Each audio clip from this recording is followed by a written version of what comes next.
दरम्यान षण्मुखानंद सभागृह इथं ठाकरे गटाच्या कार्यक्रमाच्या तयारीचा आढावा घेतला आमचे प्रतिनिधी निलेश बुधावले यांनी। शिवसेना पक्षाचा 58वा वर्धापन दिन सोहळा आज मुंबईत पार पडतोय आणि यासाठी उद्धव बाळासाहेब ठाकरे गटाच्या वतीनं मुंबईतल्या षण्मुखानंद हॉल साईन या परिसरात असणाऱ्या या हॉलमध्ये पूर्ण व्यवस्था करण्यात आल्याचं पाहायला मिळत आहे। साधारणपणे 2 ते 2.5 हजार कार्यकर्ते या ठिकाणी बसतील अशी व्यवस्था या ठिकाणी करण्यात आलेली आहे।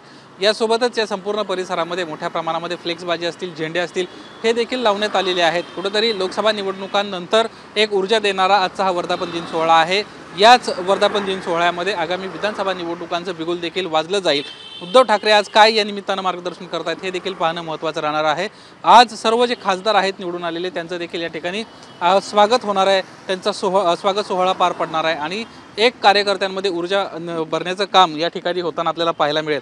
मागच्या काही दिवसांपासून महाविकास आघाडीसोबतच आपण निवडणुका लढणार आहोत अशीच भूमिका उद्धव ठाकरेंनी घेतलेली आहे। या अनुषंगाने आणखीन काही उद्धव ठाकरे बोलतायत का हे देखील पाहणं महत्त्वाचं राहणार आहे। दुसरीकडे एकनाथ शिंदेंच्या शिवसेनेचा देखील आज वर्धापन दिन सोहळा मुंबईत पार पडतोय। वरळी डोम इथं हा वर्धापन दिन सोहळा होणार आहे। या सोहळ्यासाठी एक भव्य व्यवस्था त्या ठिकाणी देखील करण्यात आलेली आहे। आपण ही सध्याची षण्मुखानंद परिसरातील चित्र पाहतो। या ठिकाणी अनेक फ्लेक्स मोठमोठे लावण्यात आलेले आहेत, यासोबतच झेंडे मोठ्या प्रमाणात लावण्यात आलेले आहेत। सुरक्षा व्यवस्था देखील तैनात असेल। संध्याकाळी साधारणपणे 6 वाजता हा वर्धापन दिन सोहळ्याचा कार्यक्रम सुरू होईल। उद्धव ठाकरे असतील, यासोबतच सुषमा अंधारे असतील, असे प्रमुख महत्त्वाचे नेते जे आहेत ते या ठिकाणी मार्गदर्शन करतील आणि आगामी विधानसभा निवडणुकीच्या निमित्तानं कार्यकर्त्यांना एक प्रकारे बळ निर्माण करून देण्याचं काम देखील या आजच्या कार्यक्रमाच्या निमित्तानं होणार आहे। कॅमेरामन गजानन बाळापूरकर सह निलेश बुधावले, एबीपी माझा, मुंबई।